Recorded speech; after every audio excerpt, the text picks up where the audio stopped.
Welcome, everybody, to another edition of Tackle Shop Live.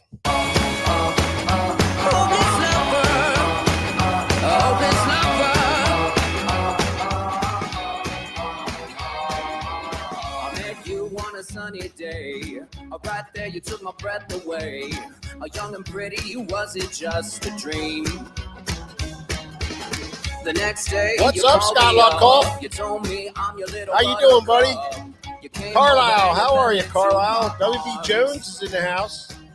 Well, I know what I feel. Largemouth IPA. Right on, buddy. Those things are phenomenal. Ron's back Bassett, how you doing, man? John Pauls, what do you say, John? Man, oh man, YouTube user, what's up, buddy? Robert Donahue, Joseph Cascarino, what's up, man? How you doing, Joe? Ed Rudnowski, Kevin Carpenter's here, Matthew Weimer, what's up, buddy? Man, Jimmy Arnold, what's up, brother-in-law? How's everything? Warren Gartrell, how are you, pal? Mike Mahayer, howdy. James Frady's here. Danny Pouts. You know just what I feel. Man, oh man. Me your love is real. You make me smile with What's up, Kevin Geezy? How are you doing, buddy? Sam and Sam's here. Mark from Lisa Lake. What's up, Mark? How are you, buddy? Devin Enders. Ray Cruz in the house. Gary Bechtel. Tammy. What's up, Cayuga Tammy? How are you doing? Mike Lott, how are you? Man, we got a great show tonight. Man, we have a bunch of guys. Conway's here. Kyle Johns. David Schottelmeyer, how you doing? Yes, sir. We got a great show for you tonight. Hashtag FBD, baby. Fishing boat docks. Absolutely. We are going to bust into all that hashtag stuff tonight and talk about boat dock fishing. And it's going to be a fun show for you guys. Boat docks are something that you got to kind of get into doing. And we're going to try to help you out with that. So it's all good. My name is Mike Acord. This is George Acord. And behind the camera is cameraman Nick. And we are Tackle Shop Live. We come to you every Thursday night at 7 o'clock. And we appreciate you guys immensely for stopping in and hanging out with us for an hour or so and talk fishing and tackle shop stuff, which we love to do for sure. We do it all day long and we do it all night long also. So very excited about that. Don't forget, coming up real quick, April the 19th, starts the registration for the SummerSlam tournament event that we put on every year. Susquehanna Fishing Tackle's awesome tournament, the biggest tournament in the Upper Bay region of the Chesapeake Bay. We put on a great tournament for you guys, and it's really cool because it is an everybody wins tournament. Yes, you heard me say that correctly. Everybody's a winner in this tournament. The entry fee is a purchase of Shimano, G Loomis, Jackal, and Power Pro. Those are our sponsors. You got to spend $250 per boat, and that puts you in the tournament. So essentially, if you go out and you have one of those horrible days, which we all have every now and again, and you don't catch a fish, guess what? You win your tackle back, and you get to keep it. And that's the entry fee. So it's a very unique tournament. It's a very fun tournament. We pay out over $8,000 in cash and prizes, and it is an awesome tournament. Plus, you get the bragging rights of being the King Mac Daddy, and the winner comes on Tackle Shop Live, and we get to interview you and talk to you about what it took to win the tournament. And we've had some great shows with that over the years, so that's going to be a lot of fun also. So thank you guys so much for stopping in. We are going to jump right into the show and get this thing going, and we like to call this Tackle Talk.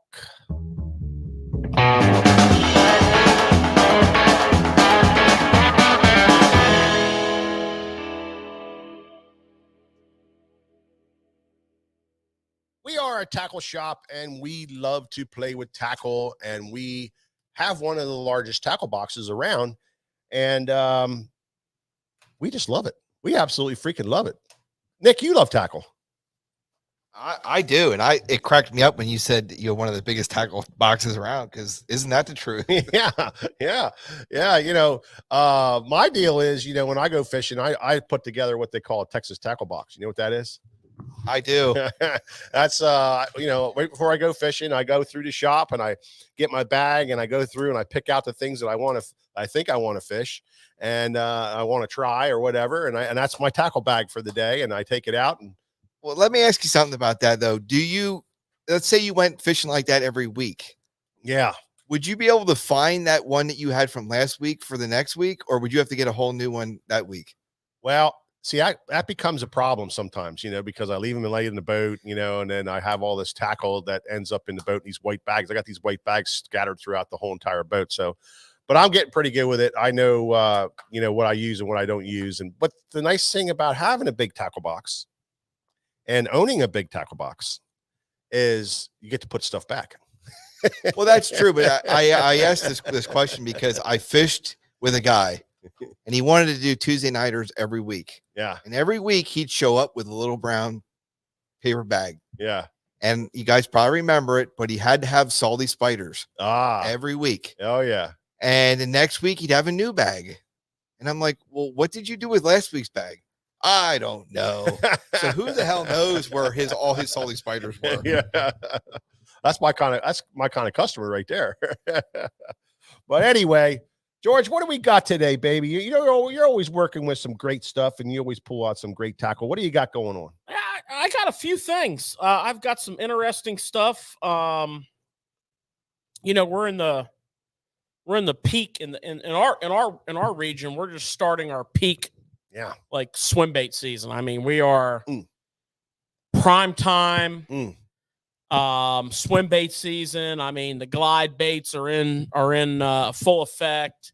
Yeah. The mag drafts are in full effect. Every kind of swim bait, from a jig head swim bait that big up to, the biggest thing you want to try to throw. It's prime time. And one of the baits that's getting a ton of play, which actually we went over this bait quite a while ago. I think when it first came out. Oh, yeah. Yeah, we went over this bait, not quite a while ago, but I don't know, 5-6 months ago. But it's really catching a lot of fish. It's really getting a lot of pop. And it's Shimano Arma Boost.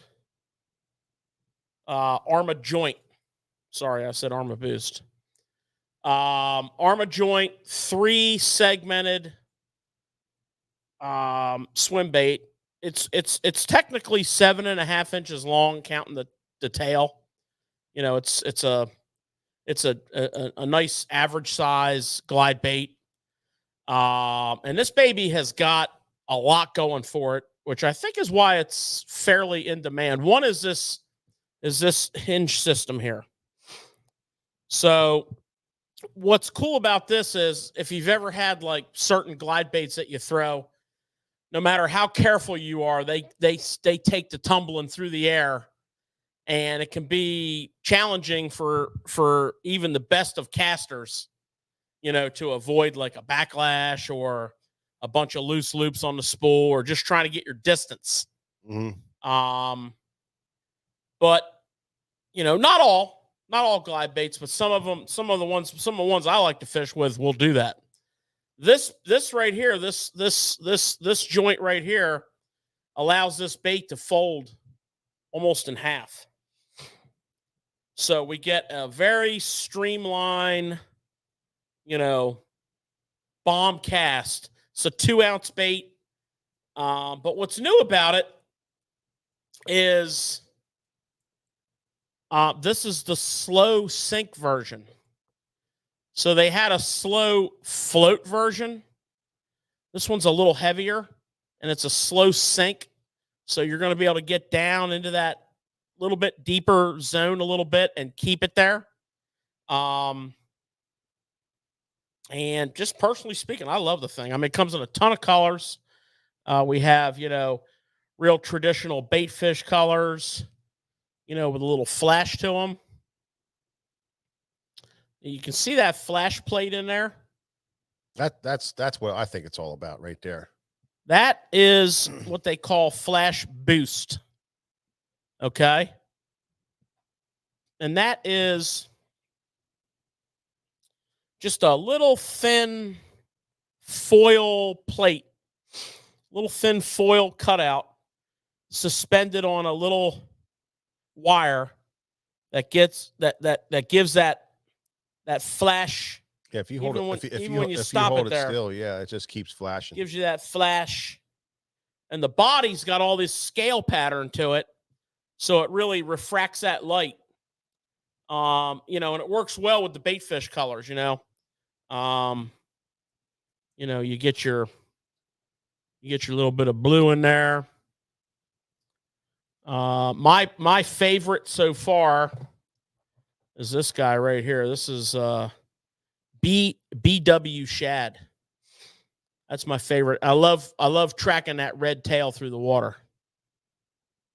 That's my favorite. And then of course, you got to have a good rainbow trout in your swim bait lineup. So check them out. Fantastic hooks. A hook hanger system that holds these hooks back, and then allows them to release. Just a really technical little swim bait. Just a great bait. I mean, it's sized right for all fisheries. It's sized right for all, species of bass. It's easy to fish, and yeah, and easy to cast. But the important part is to realize is that this is the slow sink version, and I mean, you didn't hear it from me, but the slow sink version is where it's at. Okay, so check it out. Arma Joint slow sink from Shimano. It's called the 190 SS. And you'll notice Shimano in general, guys, I don't know if you've been paying attention, but we've gone over a lot of Shimano baits. The flash boost, we've got the, all the World Series, the World Jerk Bait, the World Diver, those things are 100% winners, crush fish. We had that little BT shad. I mean, they're just the Swagey spinnerbaits. They're just steadily expanding their bait presence. Mm-hmm. A lot of your high-end quality baits that we seek are Japanese JDM market, and that's where these are coming from. They have a huge assortment of product that they sell, not in the US. And they're slowly but surely bringing that in, bringing in the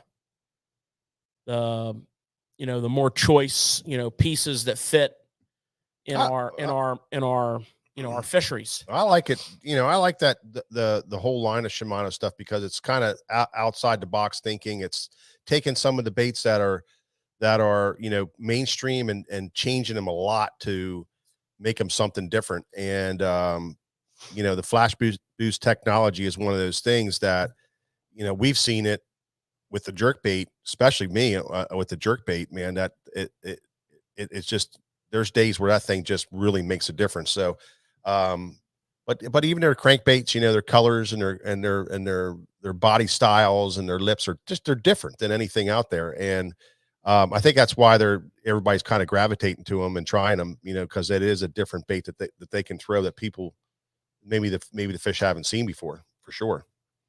Well, I mean, in this day and age, we're dealing with a extremely experienced fishing community. Be it the bass world, that this show is centered in, mm-hmm.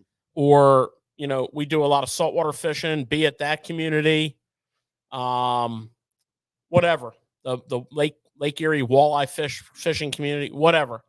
The point is, the products that we fish with, have to perform. We're not like taking our hard-earned cash and plunking them down on, just substandard, Temu / Alibaba junk, knockoff stuff. We, as fishing community, we demand, performance products, and, both domestic, US bait companies and the Japanese, the JDM, the overseas bait companies, for a lot of the better companies, they deliver that, Megabass, Lucky Craft, Norries, Team Daiwa stuff, Evergreen. I mean, it just goes on and on and on. We're all very familiar with it. And Shimano's been doing this for years, but they haven't been bringing it to the U.S. And now they are, and they've been doing it for a few years. And, we're going to tell you the good, the bad, and the ugly from all the brands. And, like if you take that Shimano line of baits, I mean, we've extensively fished them all, and there's some of them that do some fantastic stuff, like this Arma Joint swim bait, the World Pop, walks the dog like a spook. The World Diver crankbait, it's what I would call like Bill Norman-ish, deep little N. It's a quality bait. We just haven't had a lot of success with it. I mean, does that diminish the performance of the bait? No, but it's probably the weakest bait in their line. But all lines have baits, and I'm sure in some part of the country it's a killer. My point is, this brand is growing their presence, as well as brands like Megabass and Evergreen and Lucky Craft, and we're going to keep bringing them to you, and we're going to keep breaking them down piece by piece. And most of it's going to be positive reviews because they're good products. Yeah. This swim bait is awesome. It's an awesome fish catching swim bait that clicks off all the boxes. Yeah. And, it's $42. It's not like for a glide bait, that's not out of line. I mean, that's just not out of line. You're going to go from like a river to sea S-Waver on the low end at $20 to a $60 range, for most glides. Custom stuff, of course, is a whole different conversation. That's not even in this vein. But yeah. Greg Plank, I'm glad you enjoyed the Dang Woody. That thing is awesome. Absolutely. And Rick Putnam, I'm sorry, buddy. I am sorry. He is sitting in 36-degree temperature and 6 inches of snow on the ground in the Adirondacks. I apologize. I apologize for that. Yeah. So that is a choice, though, Rick. What else you got there, George? Well, I think you should enlighten people as to your little private comment there with Greg Plank. What is a Dang Woody? Oh. And why is it awesome? Well, if you guys ever get to the shop here, we have a establishment up the road called Square Mile. And we might have been there once or twice for dinner or lunch or something, maybe a cocktail or two. But they make a pit beef sandwich up there, a Baltimore-inspired pit beef sandwich, and it is fantastic. And I had some guys come in the other night, and they were asking about a place to eat. I sent them up the street, get the Dang Woody. Home run. And I hope you got the Square Mile wings to go along with that, because that those things are legendary. But that's what that's all about. Well, I was just wondering. Yeah, well, guys come from out of town, and they not that you're keeping that a secret before they head home. Just ask us about the Dang Woody, and we'll put you on it.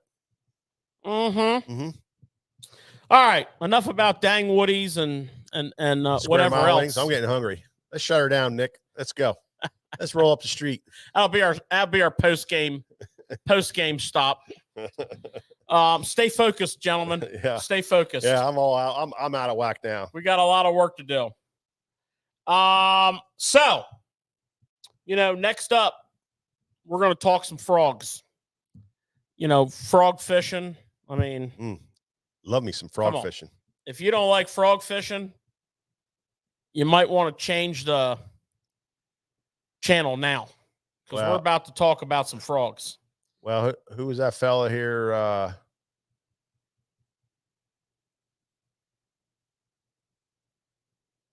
can't find him now. The zoo dog and the zoo pup. So think Zaraspook,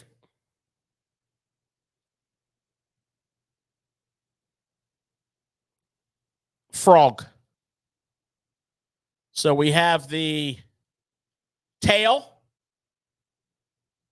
like a feathered treble hook, only there's no hook. We have the frog hook, hollow body, soft. We have, the traditional frog type, but not the traditional frog shape. So we have the Zaraspook, all the attributes of a spook that you can put in places where you can't put a spook. I'm telling you, Nick and I were walking through the show at ICAST. Remember that, Nick? And we stopped dead in our tracks, George, when we saw first of all, they had a great display. It was eye level.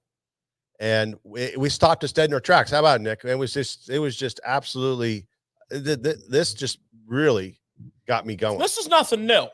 No, I know, but let's get that straight. I tell you what, it's the best I've seen, though. Oh, it's the best I've seen. I mean, these guys there was a lot of failures out there over the years. These guys from Snag Proof have taken frog construction up a notch. Yeah, I mean, there's been a lot of baits that were made for this, but they were a lot of failures out there. You remember the one? Can you remember the name of the solid plastic one? That was Yum, wasn't it? Yeah, but that's not. No, I know. But do you remember the name of it? I don't think it was Yum. No? I don't know. Don't you remember they came in that blue bag and they were stacked in there? But that's not. I know, but you're the tackle master. You're supposed to know this. That's not this. That's not. I stumped them. The man's had moving on. Man's had the ghost and the goblin. Yeah. And there was other companies that did this, but this is a reincarnation, but better. This is the pup, the zoo pup, zoo dog, zoo pup. Yep. Okay. Whole bunch of colors, dynamite, just killer. They also did a zoo pop. Oh, this is dynamite here. Okay, so imagine now we chucking have that in a tree. Now we have a Pop R frog. Throwing that sucker right in a tree, Nick. Back in, skip it up, back up underneath the tree. I like it. Good God, get the net. Comes with a split ring. Zoo pop. Man. That's that right there. That's money. This is some stuff right here. That's money right there. So you asked me, Mike, if I remember these from ICAST. Yeah. And I'll never forget it because the person who was there at the time was none other than the new Bassmaster Classic champ. Oh, right. And he was the one that was showing us a lot of the stuff. Yeah. And the other thing that I thought was interesting, and George, you brought up a great point, was this isn't new, but I remember the original versions that came out, they weren't weighted as well as these are. Well, they definitely thought about this. Yeah, they really thought it through. Yeah. Well, they probably had some old ghosts and goblins that they were kind of using. That's right. I know one of the guys that works there, and he's quite the angler. He's a guide. He's a tournament angler.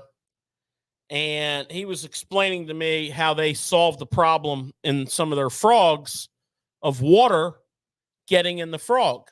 They bought Snag Proof. Yeah. And Snag Proof was famous for their inner tube technology, where they had the hook and the hardware in a separate sleeve that was molded on the bottom of the frog. So you couldn't get the water in the frog. And he, my point of my story is this gentleman, his name's Walt. He lives on a lake, Gunnersville. He's got a dock on Gunnersville. And this thing would just perplex him, and he'd stand out there in that dock for hours upon hours, days after days. And, the problem was solving the water. And he found out, now this frog features this piece, they all do. But he found out, he noticed that when he worked the bait, there's a little bit of slack between the eye and the hook. They're linked together. And that was acting like a siphon and siphoning the water and pulling water into the bait. And he came up with this little flanged collar that they actually machine there. And it actually forces the water back out again if it does get in. So, it's little things like that. They found out that over a long period of time, the previous ownership's method of painting the baits and actually stamping them, it was getting hard. So they've completely, they basically bought the company, threw the whole process away and started over. And it's a great story because they have, Bobby's Perfect Frog. They have the Fat Frog. It used to be Ish's Fat Frog. Can't Ish. Now look at me, Ish. I'm sorry I haven't said that. I know that's a hot button topic. It's the Fat Frog. They have, now they have the Zoo Pop, the Zoo Pup, the Zoo Dog. The American Bait Works company, which bought Snag Proof. They also bought, and I think this is such a great story because they also bought Scumfrog. And Scumfrog was a family business that was like multi-generations, Been around a long time. Think back to the original Scumfrog. Yeah. And you couldn't get any more basic of a frog design. And the people had passion that made those baits. Walt was telling me a story of meeting the family, which I've met. Mike and I have met the family that owns Scumfrog. And he was telling us about meeting the people, the women that were making the frogs that have been there forever. And, their passion for it and their technique. And these guys brought it back and they reworked it as well. So, they make a ton of frogs under those names, those old school names, Scumfrog, Snag Proof. And there's just a ton of them. We have a selection of them in here that's just mind boggling. And there's more. So, when you're getting your frog on this year, getting yourself ready, if you want to do something a little different, if you like fishing a spook, if you like fishing a smaller version of a spook,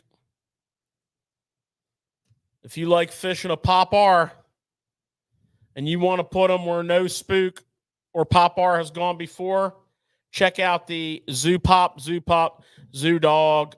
We have a fairly good selection in stock. Not all the colors are in stock. These things take time to make, and they're not overseas mass-produced baits. And that's just the way it is with this company. It's get them when you can. Get them when you can.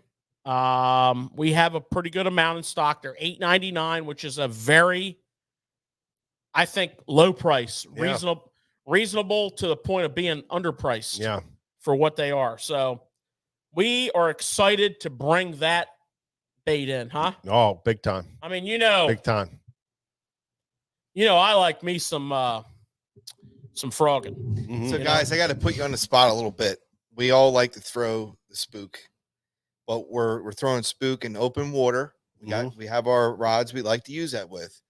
But with this particular bait, we're probably not throwing in open water. We're throwing in that gnarly stuff so we don't get snagged up. Are you using the same setup? What setup are you changing? How are you changing that a little bit? I use two different setups for all my frog fishing. And this is a frog. So, when I'm skipping a frog, That's important though, what he said. It is a frog, you Yeah. know, and you got to realize it has the big frog hooks in it. So that's important to Yeah. that what he said there. That's important to understand that. It's real important, you know, and I basically throw like two completely different setups. They're similar, but yet a little different. So to skip a frog on open water, you know, I love to skip a frog on boat docks. I love skipping a frog on overhanging shade banks. I mean, these are just things that keep me going. And I like a medium heavy powered rod for that. It's actually the same rod that I throw my chatterbait on, or that I throw a lot of things on. It's a medium heavy. I use a variety of them.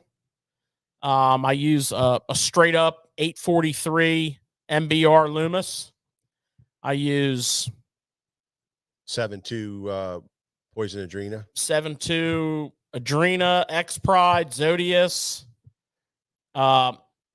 This year we fished some different rods with the St. Croix boys, and we were using a 7.1 heavy Mojo, which skipped really well. So, you know, make sure you have a rod that skips well. If you have a big, heavy, stiff frog rod, it doesn't skip well. Yeah. And if you're trying to learn how to skip a frog and you're frustrated all the time, you probably have too much rod. You need a rod that loads up a little bit. And it's going to be a really multi-purpose rod. The other thing that's nice about using that rod is it will teach you the proper way to walk a frog. You know, walking a frog's all about having some slack in your line and not overworking it. And the heavier rod, you know, makes it a little more challenging to learn. It's quite doable, obviously. When I get in a slop, Nick, and Mike's pretty similar here too, I use the same rods, but in their heavy version. And, you know, as always, braid, 65 Power Pro, 8 to 5 gear ratio is very, very important for frog fishing. And, you know, I guess the biggest thing I think these baits are going to open people up to is that frogs don't only go with vegetation. A frog is not strictly a vegetation grass type deal. Yeah. These baits are going to make that more acceptable to a lot of people who don't fish boat docks, cut banks, overhang banks. You know, a frog, you know, you get a big mayfly hatch. You're on an impoundment that has overhanging banks. You skip a frog up underneath those trees that are all laden down with mayflies, you're going to get bit. Yeah. And plus you can put a topwater in places where you can't put a topwater. No, absolutely. Doug, I hope you picked up on what George said about you're struggling with frog fishing and walking the frog to get that side to side nice walking action. Now that is super, super important to get the walking action. You'll get a ton more bites if you can learn how to walk a frog and make it go like this. And the main thing is to slacken the line a little bit. That's one of the main things, is having enough slack in the line so that your bait has enough slack to go back and forth. And so timing of your reel and your jerking is what you got to work on, and make sure that you're snapping that slack line that's in the water, and you're not pulling the frog, but you're your wrist. Yeah. And you're working your wrist, and you're allowing that slack line to give a little bit so that frog can move. If you're tight, it's only going to go like this. But if you're nice and slack line, you're going to get that nice walk out of it, and you'll be able to walk at frogs. But the timing of it, so it's the hand coordination with, being able to use your wrist and break your wrist and snap your wrist, and then a little bit of quarter turns as you go, little quarter turn as you go. And you practice that, and you'll become, and you think slack line all the time, and you'll become a much better frog walker. And, even George and I, when we go long periods of time without frogging, it takes us a little bit of time to get our timing down. Everybody, it takes everybody a little bit of time just to get that timing down, that you got the right amount of slack in there. So that'll help you. What else you got, George? Well, I have some Bassmaster Classic releases from Megabass. Every year at Bassmasters Classic, they release a bait color or multiple bait colors. This year they did I think a spectacular job. I'm a little biased because I love me some Megabass jerk baits, but this color is, to get it exactly technically correct, GP Pro Blue Secret. So I want you to think Northern Secret and Pro Blue Love Child.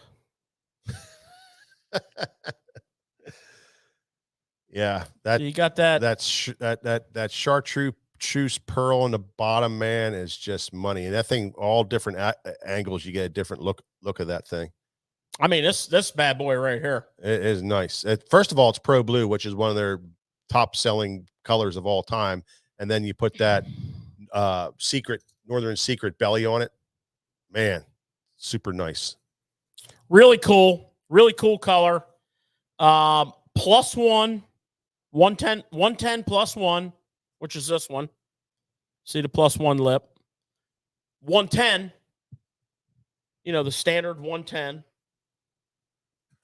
which I'm sure you're all aware of. If you don't know what a 110 looks like, you should not be watching this show. And then, of course, the 110 Junior plus one. Now, obviously, once and done, very limited quantities. Not even we don't even bother putting them on the website because they're going to sell out by the time we get the work done. And yeah, give us a call here at the shop or stop in. Yep, call the shop. And we'll be open at 9 tomorrow. We'll get them shipped out to you. You can come in and get them. And I don't expect them to last through tomorrow. Awesome. Yeah.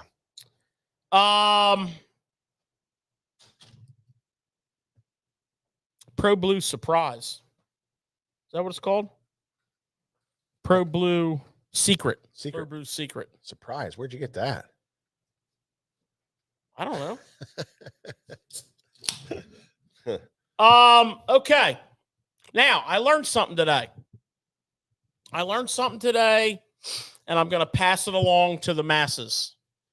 We're going to give the people what they want, and that is inside information from the highest level of tour bass fishing. And it has to do with these little Demiki rig type baits that we talk about on the forward-facing guys. And so you got your, you name it, fluke style, whatever. We've talked about a bunch of them, and we've talked about them until we were blue in the face. The scented jerk shads.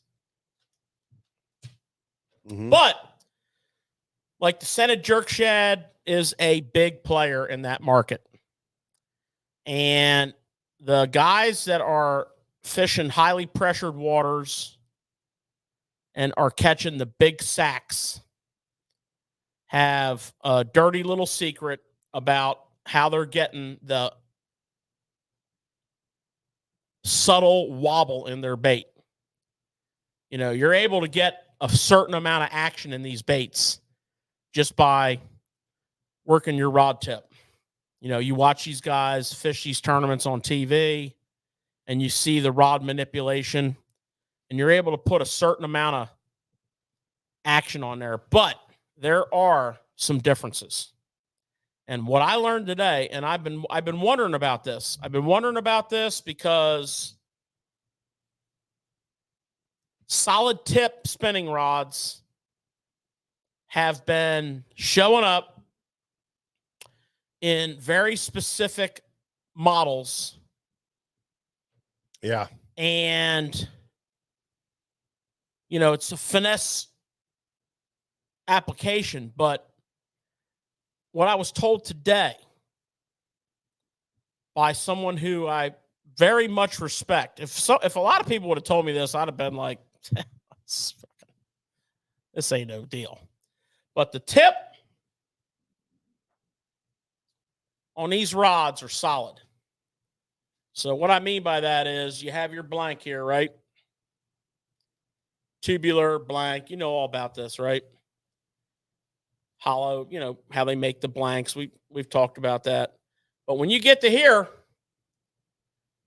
you can see the transition from this to that.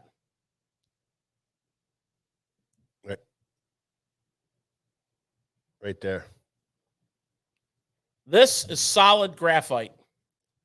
You can also see how it reacts. Extra fast. Okay.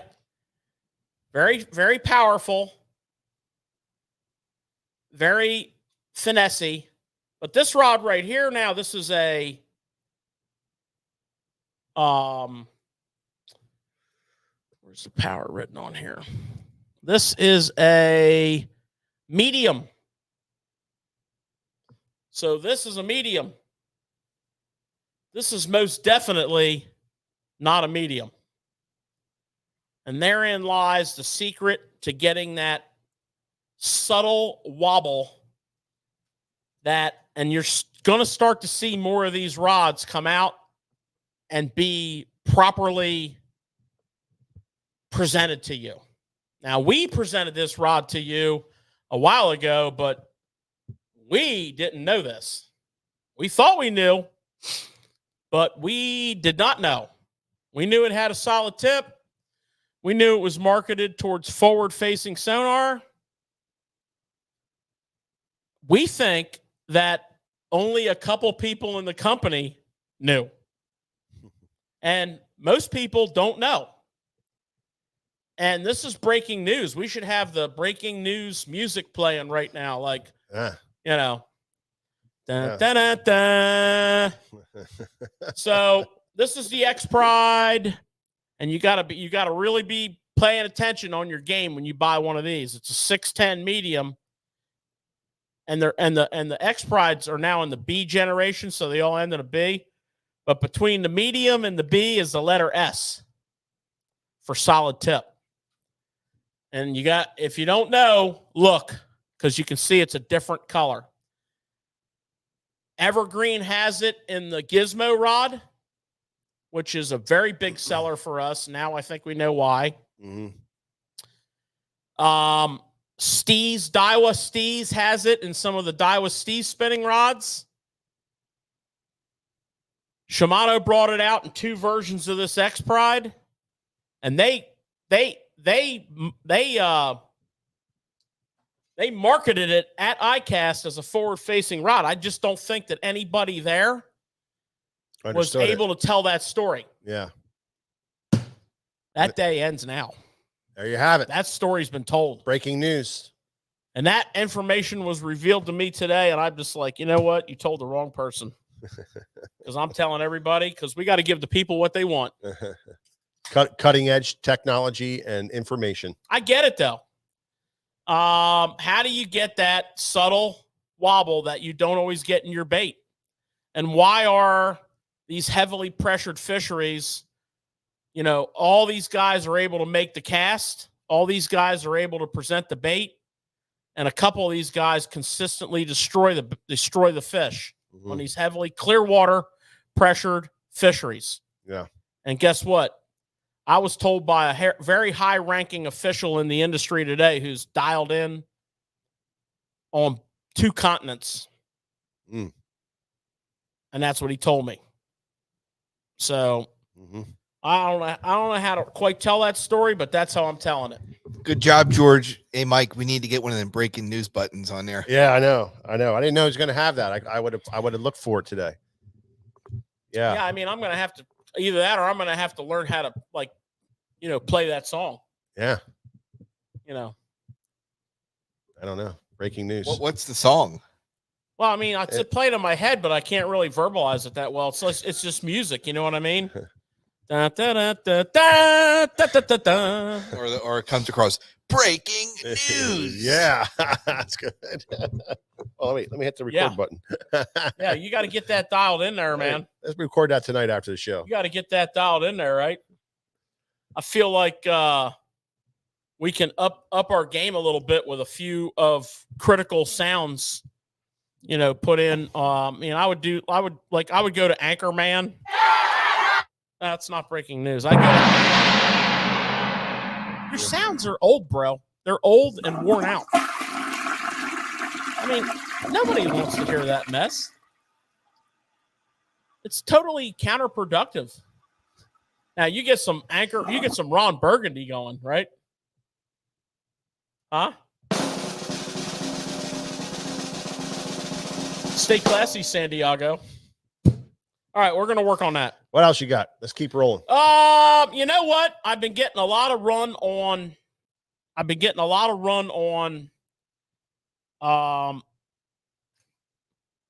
Bone Vixens. I've been getting a lot of run on these, and my boys at Reaction Innovations have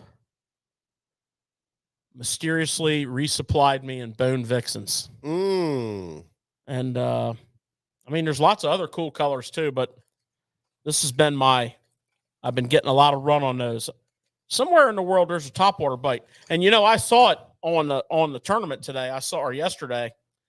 I saw some replays of Hank Cherry catching or losing a big one on a spook. Where at Georgia? Lanier. He fished it too? Yeah. Well, mostly tour pros did. Oh. Well, we're going to talk about this later, but if you have a bunch of tour pros in between tournaments and you tell them there's a chance to make 300,000 or 100,000 or whatever, depending on how many people show up, they're going to be like, okay, they're going. I'll come for your lunch money. Yeah. Right. Cause that's what they do. Yeah. And, yeah. So, that bite's happening in the Southeast, and it's only a matter of time before everybody's going to want them. Yeah. No, you know what? I wanted to share something with everybody. So, I'm pretty partial to the Super Fluke and the Zoom Super Fluke specifically. And I go through some fairly significant quantities in a year's time, which I don't mind. It doesn't bother me one bit.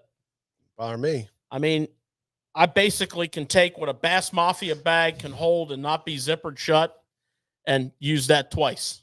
Yeah. I don't have a problem with that. So, but I'm also a scented jerk shad guy. But this right here it's got salt in it and it's got some weight, but it could use a little more weight. And they got a toad bait, like a frog toad bait, and that also needs some weight on the hook. And not just every hook will work with this plastic, but they came out with one. And we've talked about this before. Yeah. It's called the ZWG. So basically, this is like a pimped out wide gap hook. So we have a very Z-Man like keeper. That little red dude right there. We have weights marked on here, 1/8 of an ounce.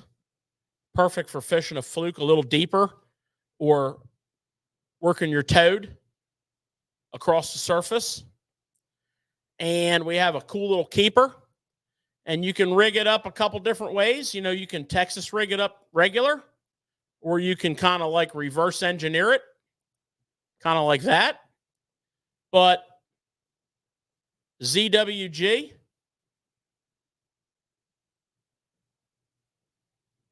put a little weight on that and get your fluke properly activated with the scented jerk shad. So I wanted to point that out. When we do our frog show, I'm going to do this hook again, but I'm going to show it to you in their toad. That is freaking money. the 5.0, 1/8 ounce in that toad. Oh my God. That just sits that thing in the water. It's awesome. Mm-hmm. So yeah, I don't know. It was just random kind of musings that I've come across in my day-to-day tackle talk here in the shop. And there you have I it. made a note in my book, pass that one along. Yeah. Good stuff. Yeah. So that's our tackle talk segment. Well, that's great. I wonder what sounder we're going to get next. Hey, George, that hook that you just showed, I remember that at ICAST, and that hook is very underrated because, like you said, like we all knew some of the limitations with that plastic. Yeah. But they always seem to come out with something that goes, hey, we're going to solve your little issue and we're going to make it that much better. Yeah. And that's great. Oh, yeah. That thing's. Yeah. I mean, you can't use a screw lock with it. Yeah. And very, very few companies make a weighted hook like that. Okay. They all have a screw lock, right? The geometry of the hook is different. Because, you can screw your screw lock into any bait and it works great. Yeah. Does not work in the TPE type plastics. So we needed this hook for jerk shads. We needed this hook particularly for that toad. That toad they have with that hook, you're not constantly re-rigging. You can catch fish after fish after fish. That little bit of weight sits that thing down. When we get on the frog show, we're gonna go down on that. I mean, we're gonna break that down. Perfect. Yeah, that's good stuff. There we go. All right, let's move on, man. We're gonna keep this thing rolling, and we got another great section we like to call Tournament Talk.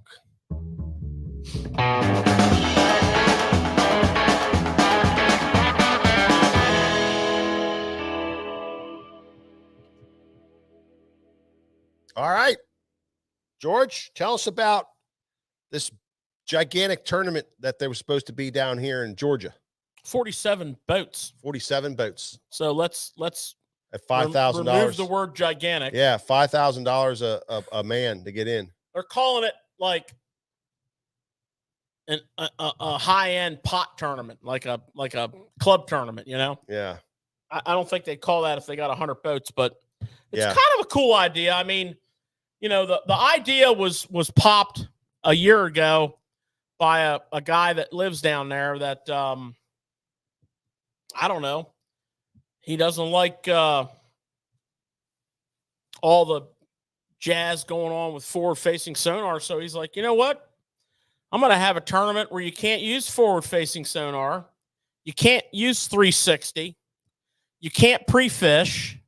You can't get any information for 15 days before the tournament from anybody. And you will be checked for all these things. Your GPS in your boat cannot have any marks on it that were not generated during the official 4-hour drive-through. So you got Wow. kind of old school, kind of pure seat of your pants fishing. And what's cool about that, George, it's so funny where we're at today.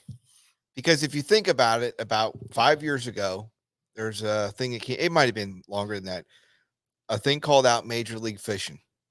And people couldn't get enough of it because here these guys were with very little electronics, in 15 minutes to drive around and fish just like we all did. Yeah. Then all of a sudden, we're like, now we're spending money on electronics. It's like we couldn't justify ever before. And then this guy's like, you know what? Let's go back to that.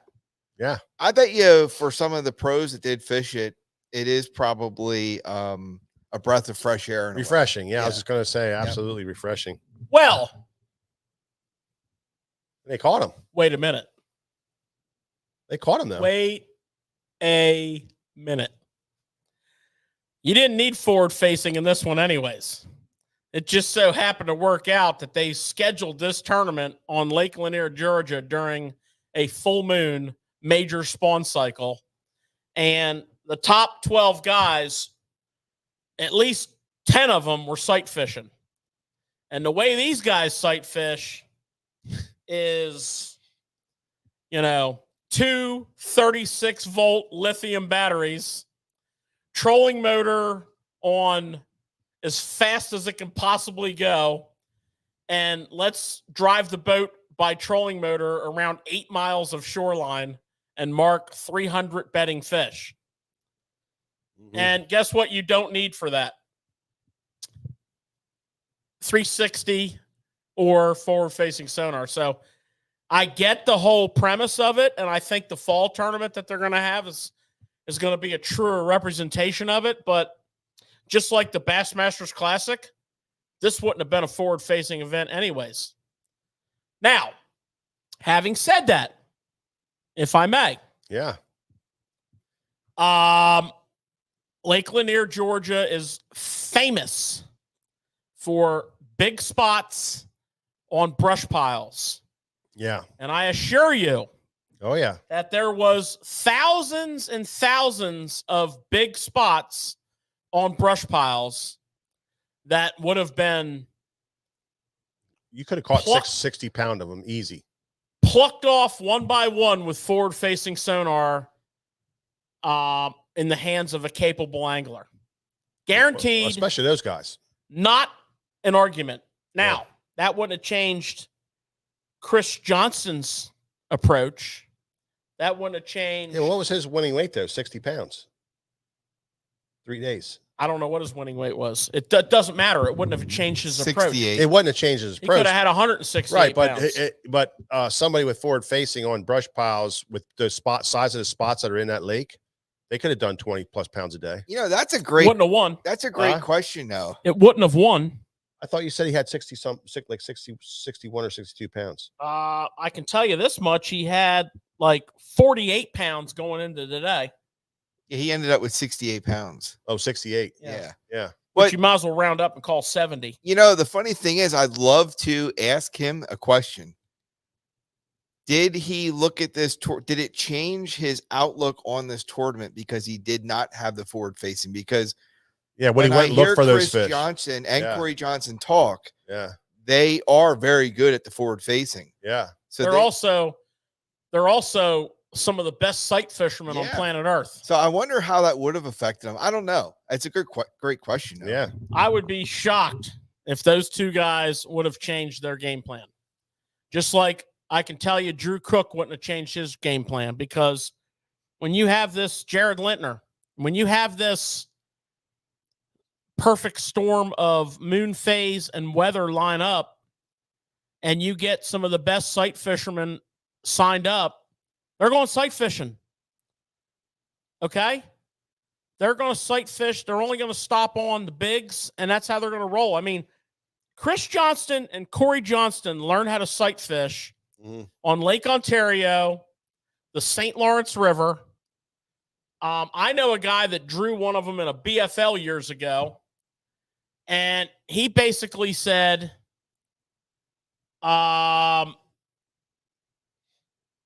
trust me, I'm going to get my fish. I'm going to have 25 pounds, and you're going to win the co-angler side. I'm going to make sure you get your fish. But when I get my fish, you're going to be in no man's land, because I'm going to be running for 30 minutes. I'm going to stop. I'm going to catch a fish, and then I'm going to run for another 30 minutes, and we're going to do about a 250-mile round trip. And this guy's like, okay. And that's exactly how it went down. Johnston finished second or third with 25 or 26 pounds of smallmouth. And this guy finished second or third and didn't even catch a fish for half the day, because the boat came off plane. He caught the fish and put the boat on plane. So you got top, elite level sight fishermen. My point is, before we get straight off too far, I like the premise of this tournament, but it wouldn't have mattered on this one. It just so happened to work out coincidentally.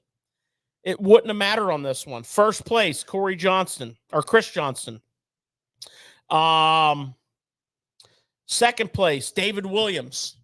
David Williams is a spotted bass expert from North Carolina. Sixth place, Corey Johnson. I mean, yeah. They paid out $65,000 for first, but no forward facing, no info, no 360, no waypoints. I love that one. Everything checked. No phone information, no dots on your phone. Yeah. No, none of this bullshit games that get played. I mean, in your guys' opinion, I know my opinion is you are going to know who was the best for those 3 days. Yeah. With the terms that you just rolled out. Yeah. What do you guys think? Well, come on. These guys are the best. Well, they're using, the forward facing thing, it's kind of got, crazy, totally freaking crazy, but they're the best at what they do. When they have forward facing, they're the best at forward facing. When they don't have forward facing, they're the best at no forward facing. They know how to catch fish. These guys, these are the best fishermen in the world. And then put them into conditions like this, which is kind of easy, the easy part of the year fishing. And look out, they're going to show you something. They're going to catch fish. They're going to catch 8-pounders. Oh yeah, they did. And George, another thing for the first tournament for this league, right? Do you see a future in that? Well, they're going to fish another tournament in the fall. The buzz that they generated, they teamed up with Bass 365, iBass 365. They teamed up with a couple of other anglerschannel.com and a couple of other online bass fishing news sources. The buzz that they generated, which obviously is going to all be positive, was great. And the comments that I read by most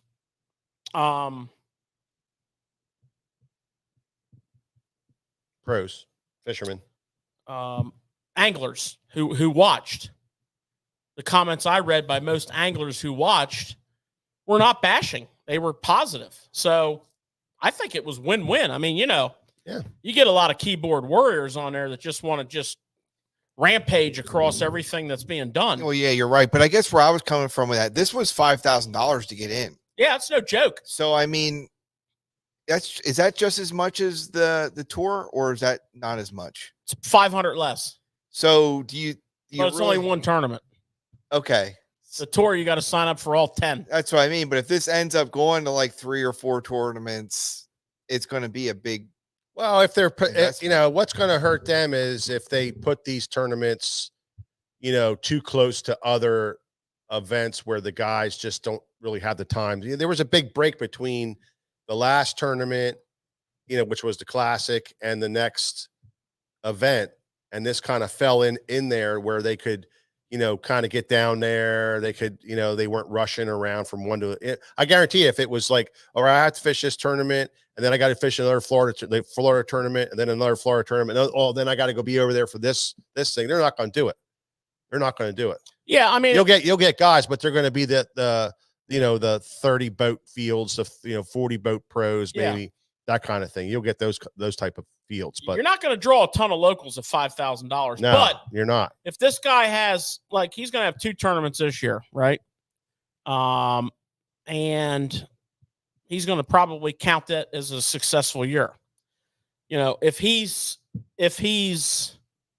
able to do more next year, it's going to only be because he can work around all the major schedules. Because what's going to happen is there's not going to be a lot of holes.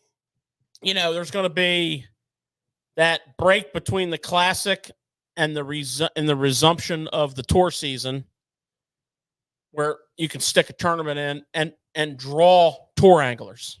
Yeah.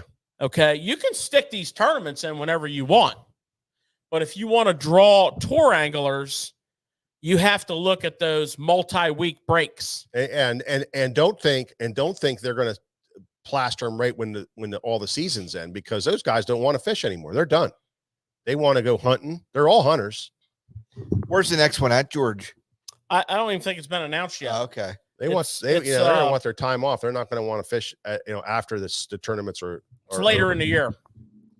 So yeah, it was just popping over my notes here. I mean, Yeah, Lunker was 8-11. Chris Johnson. First 2 days That's of a the big tournament. fish, man. Jeez. First 2 days of the tournament, Chris Johnson cracked 24 pounds. The second day of the tournament, they had tremendous wind. Today they had tremendous wind, which makes sight fishing very difficult. But that lake is massive, and the pockets, there's just pockets. Jillions of them. Do you ever fish it, Nick? And pockets. I have not. No. Yeah, it's like It's awesome. It's got, like George said, it's if you look at it real close, it's just, there's pockets, like millions of them, little coves and islands. It's got everything in there. You can get out of the wind, but the lake's big. It is a big lake, And if the wind's blowing in the prevailing direction, it's coming right down the pipeline. Bassmasters used to have a tournament there almost every year, and a lot of guys would run up the river, like way up the river, and fish them. So before the lake splits into the two river arms, you got this big open body. Yeah. That, can get pretty sporty. So, the wind in this kind of an event, they can work around, but they still got to run it.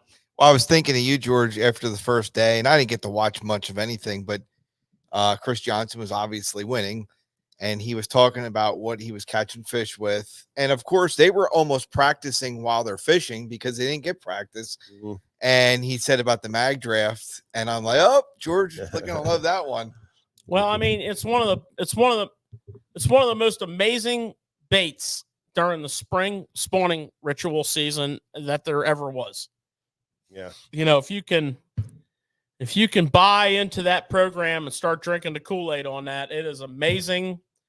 And a lot of those big fish will show themselves on it. You might not catch them, but you'll catch them on a follow-up bait. Now you'll know where they are. But yeah, so it was pure, no practice, no 360. It was pure. So congratulations to the Touring Anglers Association, the TAA. And is that what they call it? Yeah. Oh, TAA. Touring Anglers Association. I was waiting for Mike to get the Alabama Bass Council. Alabama Bass Council. Yeah. And thanks for bringing that to us. And we enjoyed it, and we're going to follow you in the future and continue to it was fun to enjoy your product. Well, what you got there, George? Well, we had some controversy in the industry, in the tournament world, in the last week or two. Perhaps you heard about it. Apparently, fishing boat docks, the hashtag fishing FBD, fishing boat docks, has caused some situations out there in the world. Well, let it be told that's the reason why we're having our show tonight on boat docks. On boat dock fishing. Apparently the powers to be at MLF have reached their limit with one Worldwide Watson. So they reached out with their gavel and thumped him in the forehead and said, "You shall not fish due to your attitudes and due to your, speaking out against us and not anti-sportsman-like behavior and what have you and whatever." None of that matters. The only thing that does matter is, fishing boat docks, hashtag FBD, is a thing now. Yeah, and, it is. I like fishing boat docks. Yeah. I think I would say, I mean, Watson's from the Ozarks. And, those lakes, Table Rock, Lake of the Ozarks, those are boat dock and marina lakes. So it's only natural for him to have the hashtag FBD on the side of his boat. Yeah, I and his mean, hat you know, and his shirt. and you know, listen, the colors on our original sign at Susquehanna Fishing Tackle were red and yellow. Bright colors, you could see them. It's a good color. You know, when you put that contrast of the red on the yellow, Yeah, or the yellow on the red, it sticks out well from the road. It sticks out well, and you know, if you're going to make a logo, Translates well. it's just perfect on a hat. You know, the colors, It's just a great. It's just great. My thing is great marketing colors. My thing is, you know what I'm saying. I don't know. I mean, I didn't take it any other way. I like the colors of the merch. You know, it's going to sell well. It already has. But yeah, I really like the fact that someone has, you know, gone to the length they've gone to express, you know, their passion for fishing boat docks. Well, and how important it is to fish boat docks. And I love fishing boat docks. We love boat docks. I have a whole list of notes here. I'd like to go over some boat dock techniques for the spring. Yeah, and thank God for Worldwide Watson for this bringing this to light for people who maybe don't know about it. Now we have the hashtag FBD Fish Boat Docks. I do see a problem with it though. Now you can go out and it's going to put a lot more people on our boat docks. There's going to be a lot of pressure on the boat docks. There's going to be a lot of people on the boat dock. So I don't like that part of it from him, but listen, I'm glad, you know, when you watched him at some of his tournaments, one of his greatest things that he would do was fish the boat docks with the big spoon. Spoon jacking. I mean, I loved watching him do that. It was not with just one tournament, but many tournaments where he got in that situation. That's what he did. And, you know, so the FBD hashtag FBD, man, it just brings that right to my memory. For a year now, right? So did you guys ever see anybody getting disqualified or suspended like that for fishing boat docks before? Well, yeah. If they're in an off limits area. So if you have like a headquarters type of a situation of like the tournament is a headquarters, and you know, they say, look, all these boat docks at headquarters are going to be off limits. This is where we're blasting off from. Yeah. This is where we have our headquarters and we do our business. Yeah. And these boat docks, now you fish those boat docks and continue to fish those boat docks and the fines mount up, you're going to get banned for fishing those boat docks. Oh, you get the fine for the first one, and then after that, you know, you're going to get banned. Yeah. But I mean, if in the rest of the lake, you're cool unless it's marked. I believe the rule reads with a gas dock. No, I don't think that's a thing anymore. No. I think the rule reads if it's marked as off limits by a state or government agency, where it's clear that you shouldn't be fishing those boat docks. But like the headquarters where you blast off from. Yeah. So like we'll call that the office. Yeah. Right? Yeah. Yeah. Those docks are off limits. Yeah. Well, you know, that's a great point you bring up because we got a tournament coming up soon. Yeah. And there are some docks that are off limits. Yeah. Yeah. So we're gonna have some problems. Yeah. Our tournament is heavy on the FBD because we have a ton of boat docks. Yeah. But we are going to have and we try to do an aerial photograph to mark the off limits, the headquarters area where we don't want our boat docks fished. Yeah. Okay. So you're not going to fish our boat docks inside that area. And we're going to go over that real clear with you. But if you, you know, this can happen. If you talk too much about boat docks, you know, the wrong boat docks, and you do the wrong thing about the wrong boat docks, things happen, and you know you can get banned, and that's obviously what happened. And well, let me just say this. Moving on to let's get serious. What I like to call let's get serious. What do you mean serious? Let's get serious. I don't joke around about fishing boat docks. I know. I originally, back in the day, bought one power pole because I couldn't afford two power bowls because how much I like to fish boat docks. Okay. Yeah, that's true. One of the most important elements of fishing boat docks, in my opinion, is boat control. And I got to tell you, some days you can just drive up in there and back, spin your trolling motor around and back prop wash all the boat docks and still get bit because it's just one of those days. But most of the time, that is not the case. And I'm a big believer. I don't know about you guys, but before I even get into my techniques and how to choose boat docks, I'm a huge believer in boat positioning and stealth. You be slamming lids around in the boat, we're going to have a discussion. You gotta be quiet. You gotta stalk up in there. The power pole is an amazing. It's one of the areas where I don't like spot lock. That shallow cover like that. Now, some boat docks are deep. Okay. We're kind of focusing on pre-spawn boat docks and spawn boat docks that are not going to be deep. But, some deep boat docks, yeah, I can see maybe you're spot locked because your power poles aren't going to hit the bottom and you're fishing, but we're going to talk about that on a summer show because there's some pretty cool stuff you do, AKA spoon jacking. Mm-hmm. Those are suspended fish. You're fishing those a little different, right? But pre-spawn, spawn, shallower docks.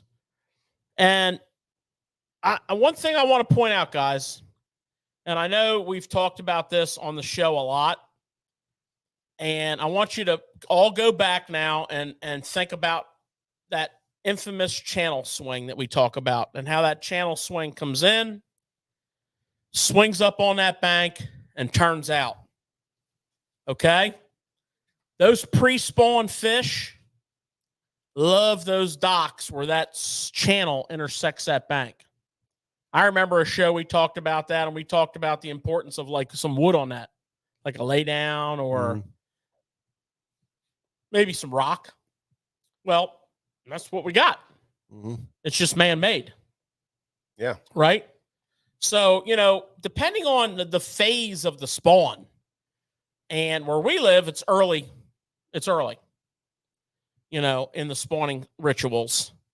And, so I automatically look at that, especially if I'm on a body of water where there's a lot of boat docks. Because there's only a very small percentage of them that are holding the proper fish because they don't have the right conditions, the rest of them. Yeah. But that, therein lies the problem. Every body of water is different, and that's, I think, where a lot of people struggle with dock fishing is trying to determine what docks are the successful docks, especially if they don't have really good creek channel swings or or something that really says, okay, that dock's good. Well, I have some knowledge for that too. Well, I know, and I think learning a body of water, is there. You have to determine. You have to figure out really quickly which kind of docks are your best docks. Well, what I'm saying is, first of all, pre-spawn, we're going to look at that channel swing. Okay, but you know what? There are some areas where you're way off that channel. Yeah. And you may have, for some reason, some deeper water that's holding fish there in the winter. So whatever that could be, I can't really think of a scenario for that right now, but I'm going to use the same principles of focusing on the deeper docks that are adjacent to an area that I identify as a spawning area. And all those docks are is a stopping point along the way. I'm just focused on that whole channel thing because just about everywhere I fish, there's a channel of some sort. Every creek, every river, every lake, You know, most of the deep coves coming into a lake have some sort of a little gut coming through them. So that's, you know, let's break it down to like a starting spot. To get on the right docks or to think we're on the right docks. Yeah. Yeah. I mean, you know, you gotta go fish those docks and you gotta get the bites. And, you know, you can go in there, fish a dock, get the bites, and then, you know, you got something kind of going. You can try it and test it on another dock. That's the same scenario. If you don't get the bites, you got to keep looking and searching that too. Well, what I find interesting about boat docks are they're very patternable.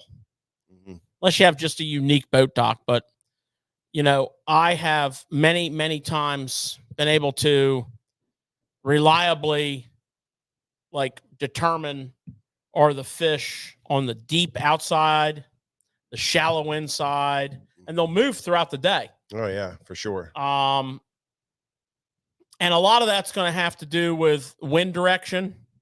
Is there a current present? Are we in a nice like warming trend period of time? Is the weather stable?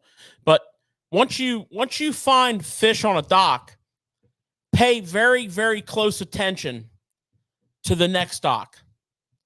You know, fish the whole next dock. Don't just fish part of it. And you're probably going to get bit in that same general vicinity. Okay. Now, if you're on a lot of docks, if your body of water that you're fishing has a lot of docks, now to give yourself confidence, you're going to fish a percentage game. And the percentage game means I'm going to fish as many docks as I physically have time for, and I'm only going to concentrate on that zone that I got those last 2 bites on. Yeah. And you're just simply playing the numbers. Right. So you pull up on that dock and you start out on the deep end of it and you do your thing, throw your drop shot, throw your jig, throw whatever, crank it, whatever you're doing. You do your thing and then you fish it back towards the shallow, right? So that's what you're saying. You fish it back towards the shallow and then somewhere along the line you get bit. So say the end of your dock is an 8 foot and because you know 10 foot is like a deep dock, you know, for a lot of docks, in a lot of places. In a lot of places, you know, we're not talking about cabled docks or anything like that. We're talking about post docks. So 8 to 10 feet are going to be your deep ends, and you start getting bit in that 4 or 5 foot range, or you're getting bit out in the out. So just pay attention. In other words, what it's saying is pay attention to not only the location, not only look at the bank to see if it's a sandy bank at the dock or if there's some chunk rock running into the water. That's one of the things you want to pay attention to. And then pay attention to the depth. Look at your graph right away and say, okay, that fish came out of 5-6 feet of water. Yeah, I think you're going to find, again, most of the time, a zone, an area that you can focus on where you don't have to fish the whole dock. Right. You know, earlier today we were talking about a river where we fish a lot, live and fish, called the Sassafras River, which has a truckload of bunch of creeks with a bunch of docks. And to be efficient, we have to get to this point. Now, how you fish them, that's going to vary. So, I mean, I'm not sure there's a proper way to break this down, but like in the spring time, I have some search techniques that I like to use. So I love skipping and fishing a chatterbait on docks, especially when I'm searching. You know, and especially if I can actually get bit doing that. That gives me the knowledge that I should rework that dock a little bit with some slower techniques at some point. So I'm big on skipping a chatterbait on docks in my search mode. I'm big on cranking docks. Now the problem with cranking docks is getting that crankbait where it needs to be. So there's going to be some limitations there. You know, depending on the clearance and your casting accuracy, because crankbaits, as we all know, don't skip real well. No. And we bust a lot of bills off on docks. It's not easy to do. It's not, It's effective. It takes a very, very effective. Yeah. Cranking docks is fast. You can cover a lot of water. You can cover multiple poles in one cast. You can cover, the spans between the poles, you can cover those really quickly. But you got to be a caster. You got to really be able to cast well, be it because some of those docks don't have a lot of clearance underneath them. So you got to be able to, roll that cast underneath that dock and get some kind of accuracy out of it. So it takes a little bit. It does. Yeah. And, you can use the dock to aid in the cast. So, it's kind of hard to describe, but you can start your cast under the dock, get your crankbait to clear that first edge. And then when your line hits that, it pushes that crankbait down and kind of accelerates it a little bit through the dock. So, it's not the easiest thing in the world to do, but you can get pretty good at it pretty quick. You don't want to hit the dock with the crankbait. You want to hit the dock about 4 feet back on the line behind the crankbait as it's going forward at a pretty aggressive speed. So cranking docks, skipping a chatterbait, which obviously is a great presentation. But in the spring, don't overlook skipping a mag draft. They skip extremely well. They're extremely effective for showing you fish or getting a bite that you may or may not hook into to help kind of break down that dock. Most of the time, you're probably not going to survive the day with a moving bait on all your docks. You're probably going to have a scenario where you can get into your zone, pluck off. On a really good day, picture this. Pull up on that dock. You've already determined the zone you're going to fish. Pluck off a fish on a chatterbait. That is really good. And then pick up another technique, and my favorites are going to be the jig and the drop shot. I don't believe that. Okay. What about your shaky head? I love the shaky head. You are a shaky head dock master. I love a shaky head, but I love a jig and a drop shot also. I have. Surprising. Here's the list. There's the list. I didn't think you would say it in that. I'm not putting them in any chronological order. Yeah. But the jig rules. But jig is awesome. So that would be like a dream day for me. Pull up on a dock, catch a fish on a chatterbait, pick up a jig, catch another fish on that dock, and then move to the next dock. Well, hit like 3 or 4 more poles there, not get a bite in that zone. In that zone. Yeah. I got 2 fish off a dock. Yeah. That's great. Now you'll hear about it, Nick. You'll hear about it, but very seldom do you pull up on a dock, catch 10 fish off a dock. Now, you'll hear about it, and there's magical docks out there, but 2 to 3 fish off a dock that's a really good dock. That's a really good dock. 1 fish, typical, but 2 to 3 is really good on a dock. So don't expect. Now it's going to happen. You're going to, George had days too where, we got on a dock and you went back at dock. You come off that dock, you had 6 fish, beautiful giant fish. It happens, but it's very, very seldom. And a lot of times you're like George said, you're looking for a quick fish and then maybe 1 or 2 other ones. Yeah. And the jig. Before you go, what about would you come back to that dock?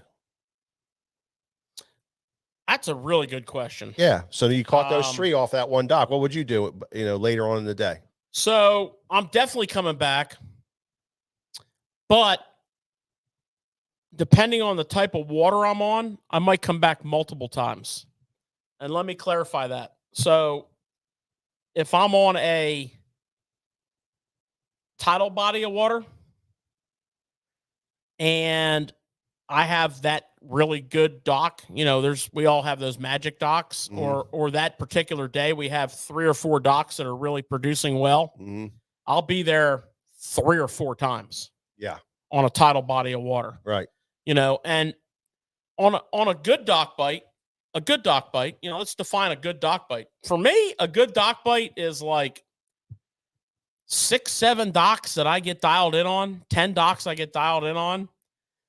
I can hit them a couple times each a day and catch, you know, 8, 10 fish. That's a great day.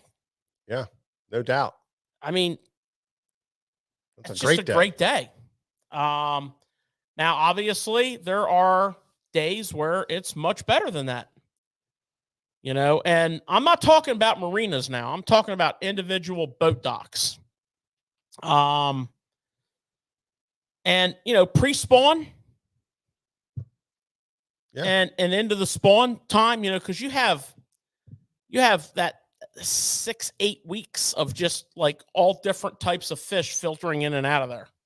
Pre-spawn, post-spawn, you know. So you've got, I mean, the boat dock is perfect for this scenario. Okay, so let's I don't want to backtrack too far, but I think we should also say this. So when you physically look at a boat dock, now not water, but you're physically looking at a boat dock, what makes a really good boat dock? Well, I like to see, you know, assuming we're on the right kind of water.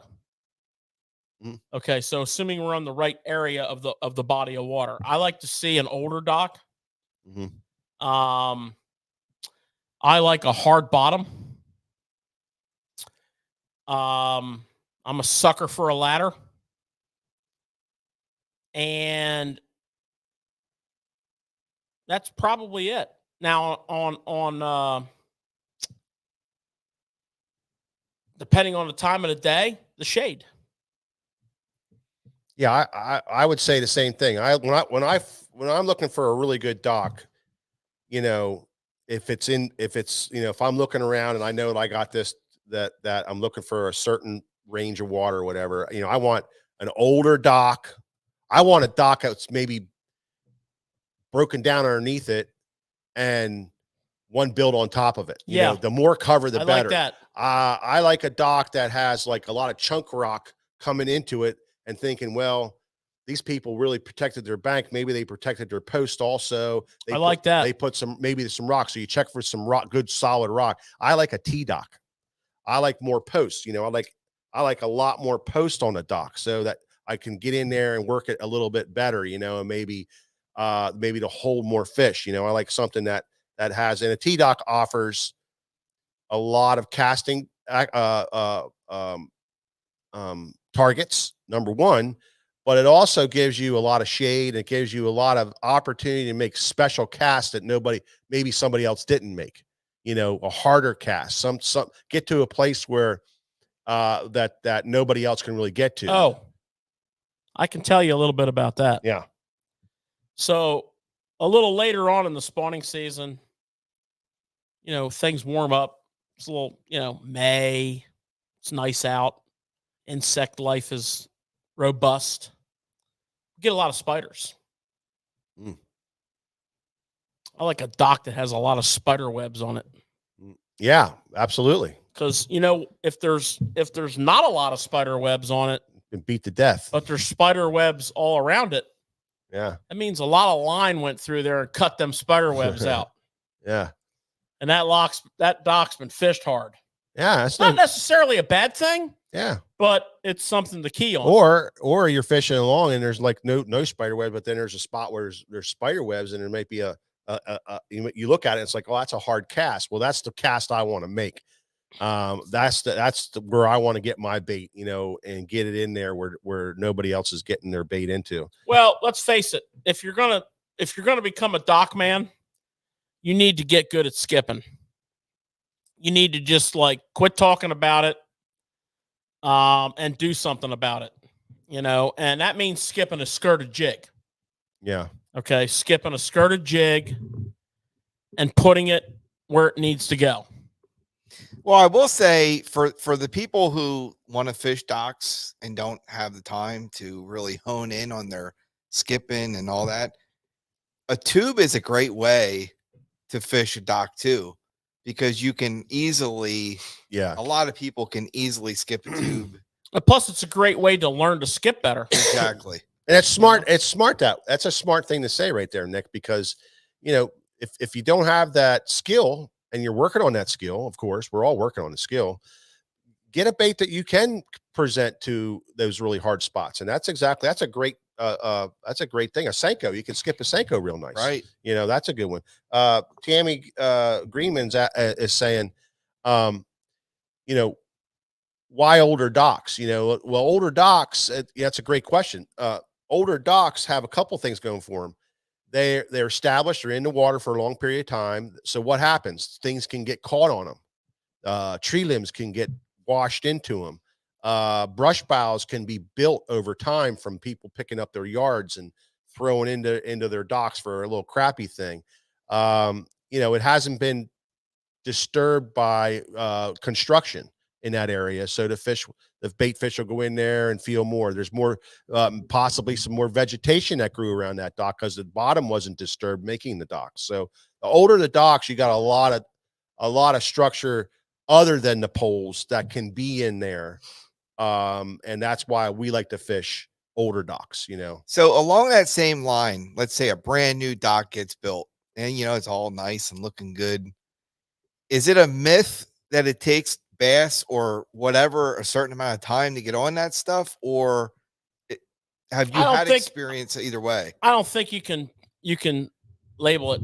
One thing about a dock that is interesting is you'll get algae growth on the dock pilings, which of course attract little minnows and insects, which of course attracts the whole food cycle. But given the right circumstances of wind and bait fish present, they can get pushed up on that brand new dock.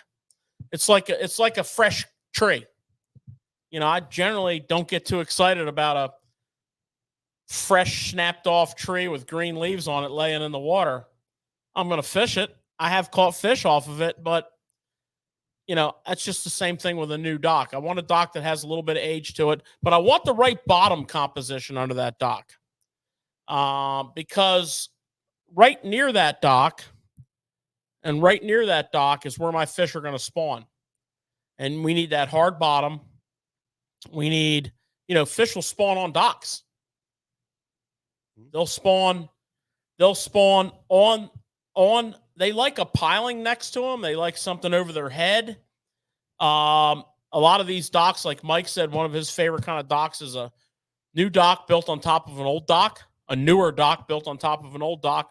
Well, it's too expensive to pull those old pilings out, so they just drive new pilings down next to them.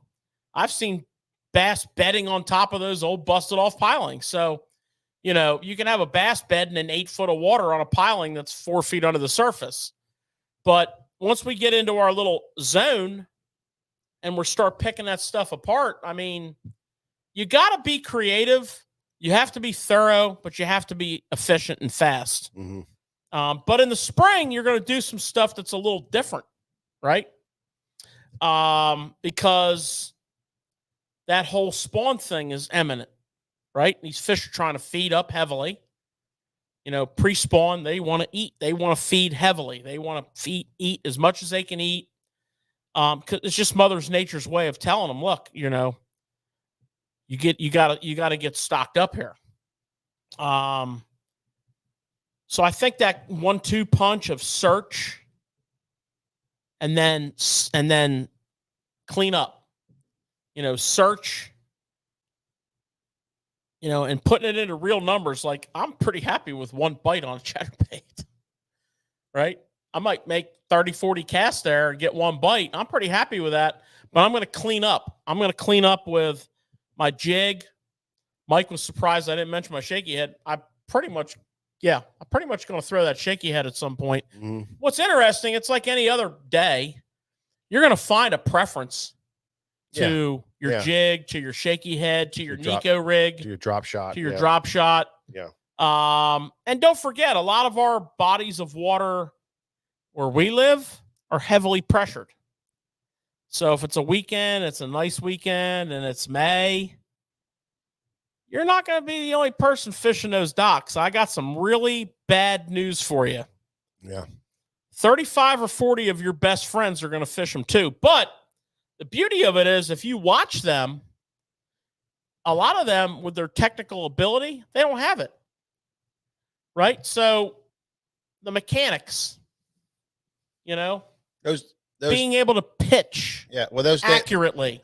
Absolutely. Those days, being able to skip a jig correctly. Those days that George and I, back when we first opened our shop up and we moved into our into one of our stores, we had this area and we would sit in there and just pitch at this little 1-inch round pipe.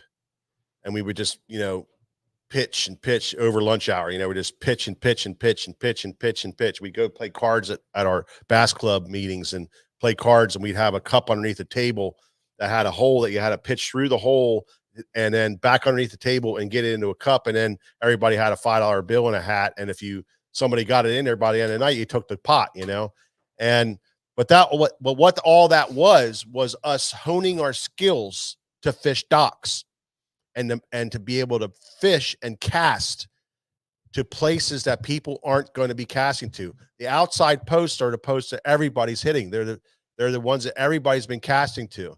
The inside underneath posts, the posts that are where the water is real close to the top of the dock, where you have to really be able to pitch your jig back in there and make great, awesome casts on every single cast. There's where you're going to catch your fish, once you establish your zones. And then I do want to touch on that again one more time. Covering a lot of water, don't spend an hour on a dock. I mean, that's the worst thing you could possibly do, dock fishing. Speed is of the essence to cover a lot of docks because there's not some, unless you just have that magical day, but speed is of the essence because you're only going to get so many bites on each dock and you need to cover the water. Well, that's what we're talking about with identifying that zone. And that zone's going to change from day to day. I mean, I've clearly seen it where the fish were on the first and second piling off the bank. Yeah. And the shallow water. 2 days later, on the same dock, on the end of the dock. So, we first have to, I can't say this enough. You first have to establish the zone. And then you got to believe in that. And then you have the efficiency of numbers of docks. You need to fish a lot of docks. You're not going to come into a creek, fish 5 docks and say, well, they're not on the docks today.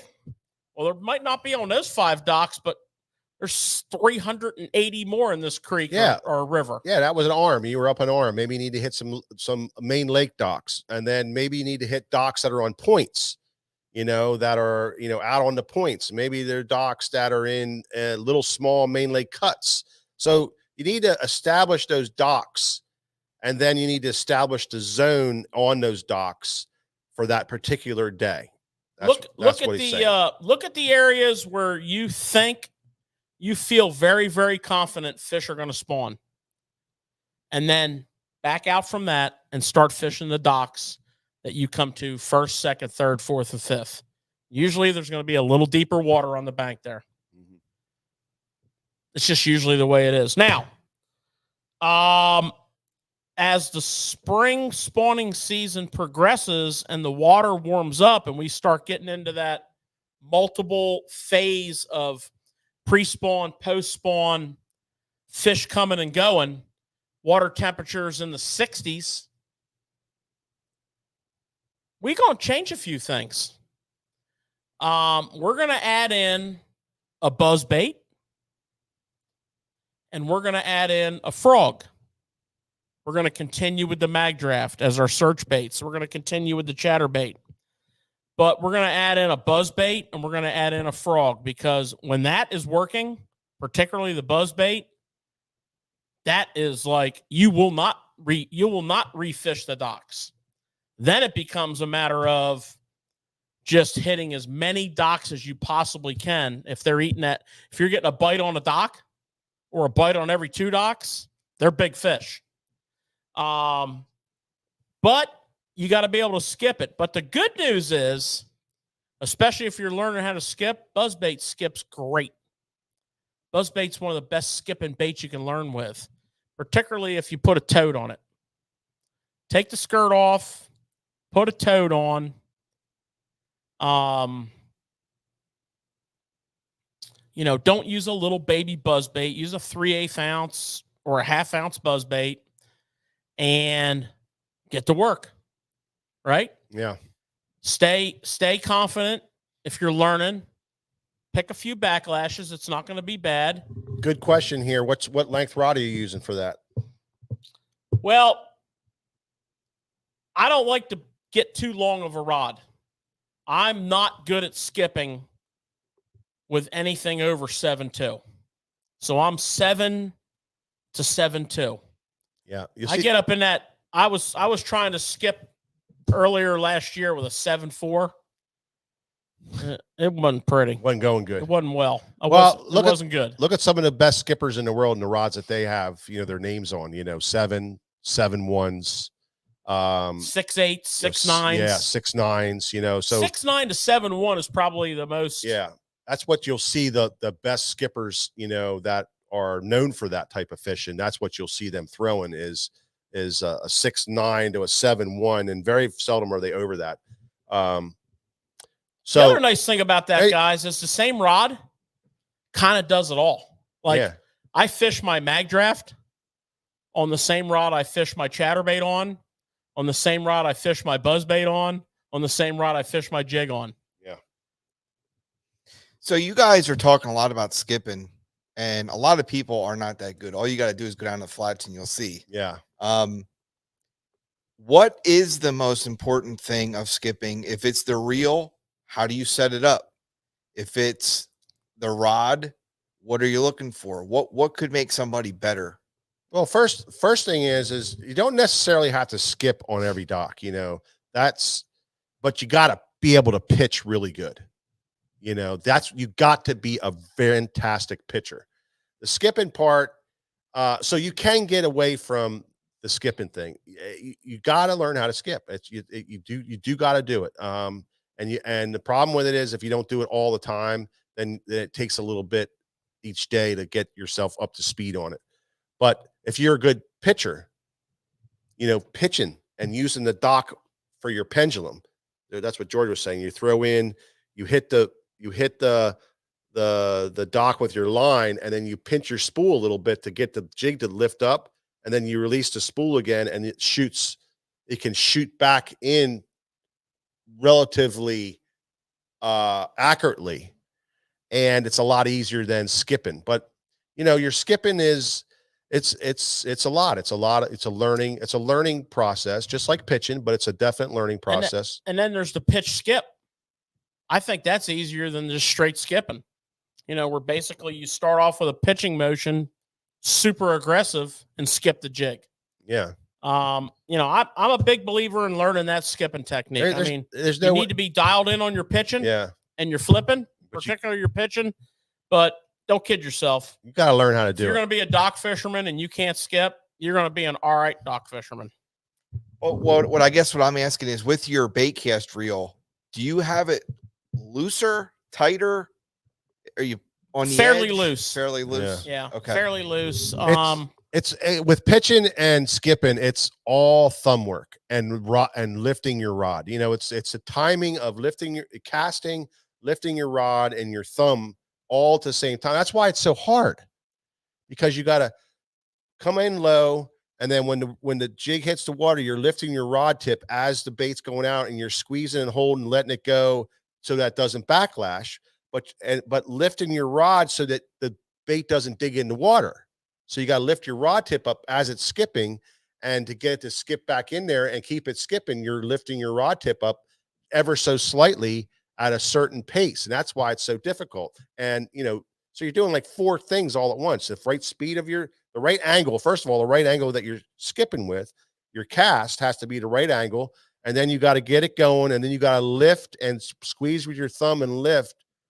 It's just hard to explain that, but it's going to take a freer spool than you're normally used to. And it's going to come with a lot of loose line. So Georgia, when Georgia, I fish, I'm not very, I'm all right at it, but I'm not great. So about every 10 casts, I do the clean out. You have to. I do the clean out. I'm not embarrassed to say it. I do the clean out, and that's throwing out the other side of, and you can say what you want. I go the other way. I make a bomb cast, clean it out, maybe pull out a couple strips, get myself back to free again, and I go 10, 12 casts, and it's like I got to clean out. I will tell you something. I got to clean out. Learning, Nick hit on it with picking something that skips easy. I mean, it's really, really easy to skip a chatterbait and a buzzbait. You can learn really well with that. But if you have the right jig, we've talked about that forever and a day, and we will talk about it again. Yeah. If you have the right jig with the right trailer, just go buy a jig that says skipping to start out. Or just an Arky style head, a flatter style head, and a flatter style trailer. But if you have that, it's not that difficult. I will say this. For those of you who are struggling with it a little bit, you're not being aggressive enough. And I'm gonna give you a little pro tip on your learning curve. Spool your reel with mono. Spool your reel with 15-pound mono. It's way more forgiving to learn, to gain a little confidence. And then once you have that day where you're like, you know what? I'm feeling this. Come home, strip half your spool off, and top it off with 15-pound fluorocarbon. I'll give you another tip about when you're getting a little better with your skipping. Stay away from 20-pound fluorocarbon, because 20-pound fluorocarbon is very unforgiving. Yeah, blows up on you. I'll give you another little tip. It's heavy. Get yourself a bottle of like the Lose Real Magic, the Lose Real Line Dressing, whatever they call it, Lose Real Magic, whatever. They're silicone based. Yeah. And hit your line in the morning. I'll give you a tip. It makes your line behave nicer, and it will really aid in your skipping. Learn to clean out. Every 12 casts. Learn to clean out. Learn to clean out. You're gonna clean. You'll be cleaning out. It's freaking difficult as hell to I don't know what George said. It's difficult as hell to skip. Now, real wise, hardest damn cast you can learn, but it can be done. Real wise, like there's companies that make skipping reels, and I'm going to tell you why they're good for skipping is because the spools are shallow and there's less line to backlash. I know it sounds foolish, but it's true. Yeah. The deeper the spool, the easier it is for that backlash to start and go deep quick, right? Seems like it. I will say this: if you're buying a reel to put on a skipping rod, I mean, I use my regular reel that I pitch with, 8-to-1 ratio, whatever reel it is. I use a whole hodgepodge of reels. But if you're going to buy a reel, I'll tell you reels that I've tested and experienced that I thought skipped really freaking good was the Corrado and SLX 70s. And that Lose skipping reel skips pretty good. That thing skips really well. Now, I like that. It doesn't skip any better than a it just doesn't blow up. Full-size 200 reel. It doesn't blow up. Doesn't have as much line on it. It doesn't. You don't get the big giant backlashes as bad. But it's undeniable they do skip well. Yeah. No doubt. Once you can skip with any reel you want. But I found that 70 Corrado MGL, SLX MGL, skips and 15-pound line. Skips remarkably well. I mean, you can skip from a 3/8 ounce finesse jig on up, and it skips remarkably well. So you can use braid, Doug. Yeah, you can use braid. Yeah, I mean, I didn't say I would never use it myself. Yeah, you can. But if you're like, I'm reading Doug's stuff here and how he's been trying to learn. Yeah. And all these questions. Yeah. My answer would be if you're asking that question, don't use it. because that braid is the most difficult line to skip with. And when you're good at skipping, braid skips good. But when you're not good at skipping, braid will make you give up skipping. You want to learn skipping and you're struggling with skipping, spool your reel with 15-pound monofilament. John Snook, the DC reels, they have a skip, a real tight setting on number 4 that is kind of designed for skipping. It's a real tight setting. I never tried it. I don't like it. I can tell you this, you can't throw it very far. I don't like it. It's very, very heavy braking, but that's what it was designed to do. I don't care for it for the skip setting.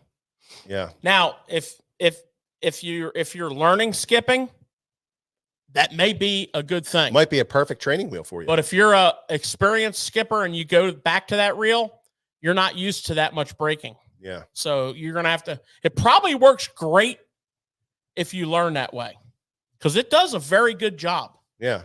It pulses that spool. It's pretty damn good. Oh yeah. Oh. I've already turned it up to that 4 setting, blasting light little lures into the wind. Yeah. And I'll tell you, it's pretty impressive. It's a lot of braking. Yeah. It's a lot of braking. So anyways, I had a question I wanted to ask you guys, Mhm. but it looks like we're going to run out of time here because we got long, as we usually do. It's always good stuff, though. And what do you got? What's the question? I just want to Throw it know, at us. spring spawning season. I want to paint a picture real quick. Month of May, 60-degree water. You're on docks that fish are going to spawn on. You're on docks that fish are going to stage on to move up, maybe in the morning, maybe overnight. You're on docks that post-spawn fish are going to stop on. What's your secret weapon? Your secret weapon. 60-degree water, 62, 65-degree water. Multiple stages of the spawn, maybe even fish spawn in there. Good docks. What's your secret weapon? I'll go first. Go ahead, Wink. And it just works. I'm going to throw a drop shot, and it's hard to beat that morning dawn. I'm going to go that way. That's a good weapon. Yep. Yeah. For sure. 6-inch. Yeah, I'm going to go 6-inch. Texas rig. Texas rigged, and I'm going to be locked and loaded. When they hit, they're getting jacked. We're not messing around. He ain't messing around. No. You want to go second or last? I go second. 1/4 ounce shaky head with a 6-inch Strike King. What do they call that? Finesse worm. The perfect plastic. The perfect, KVD. perfect plastic KVD, green pumpkin, and then I will dip the tail and chartreuse if it's calling for it. Now, when KVD was here, because I think they're going to be like on beds by then at 60. well, that's what I'm saying. Yeah. We got it all. Yeah. We got it all going on. Yeah, We got, if you remember the setup. Yeah. But I have a question. When KVD was here, I noticed that you had a whole entire box of Sharpies. And you and KVD were in the back for a long time. And I this is going to sound funny. Was he autographing the worms themselves for you? Because all these worms were laying out. Yeah. Did you have him sign your worms on the flat? I had him top? sign everything. I'm just checking. I had him sign everything. All right. One of these days, I want to make a lot of money. I'm going to break the internet. What? I'm going old school. If Randy Howe's watching, he's going to go, that's my boy.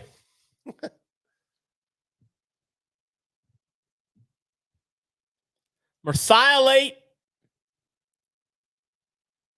trick worm. This one's a net bait.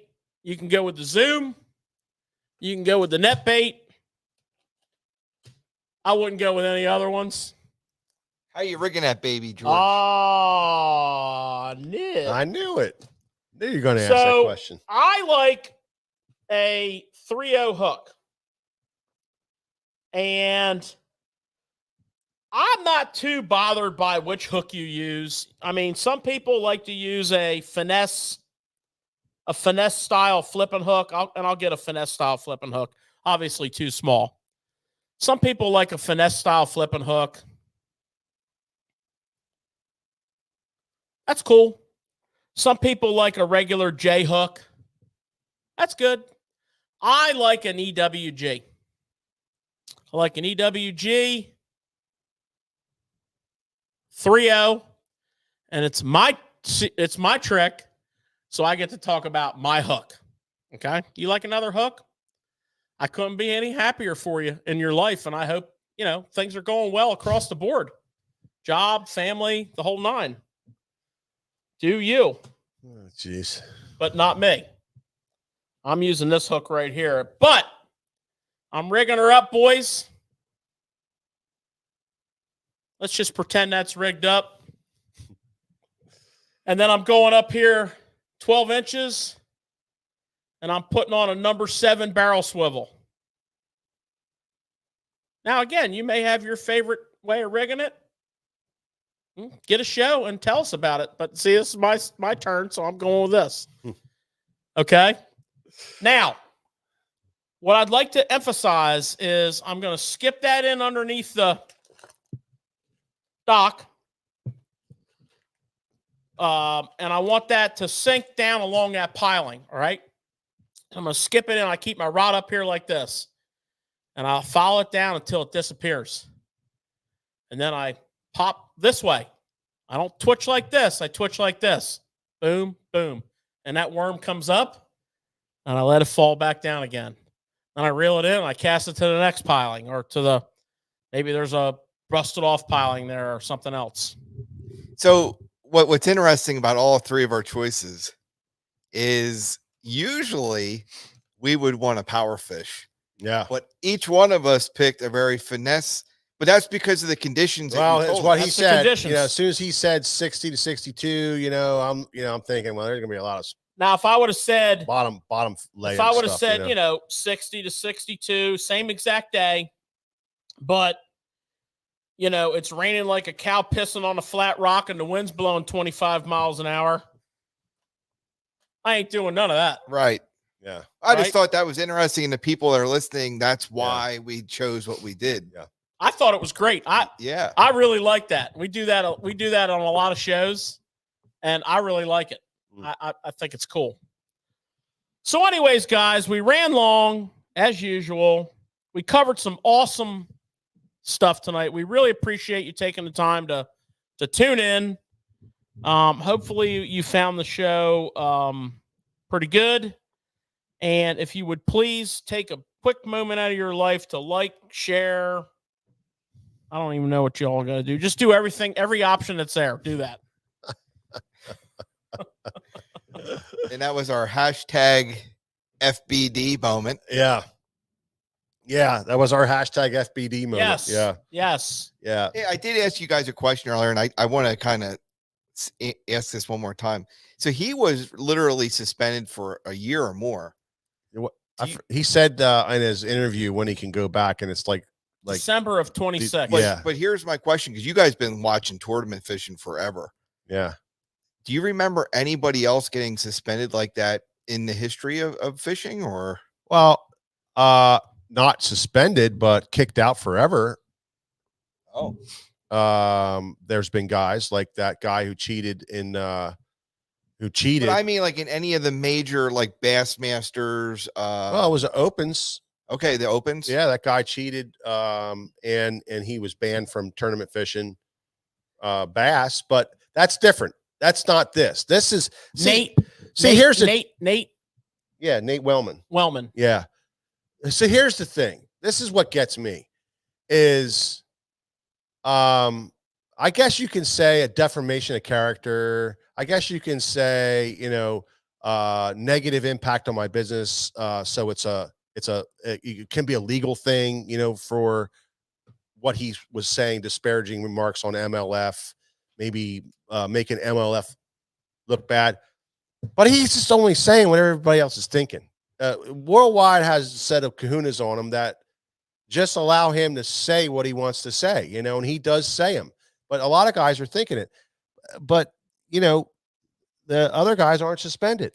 Well, it's interesting you say that, because that's a good point. He thinks he was wronged with a lot of other guys.